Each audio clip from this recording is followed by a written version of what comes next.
Potassium chloride बनाने के माचिस के इस भाग को खरोच को निकाल लेना है। मैंने पहले से ही इस सारी तिलियों में से इस भाग को खरोच को निकाल लिया है।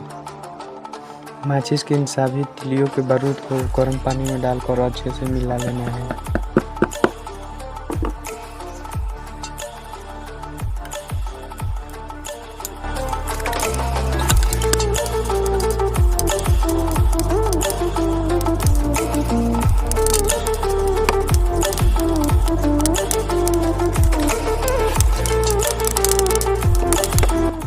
अच्छे से घुल जाने के बाद इसको कपड़े से छान लेना है।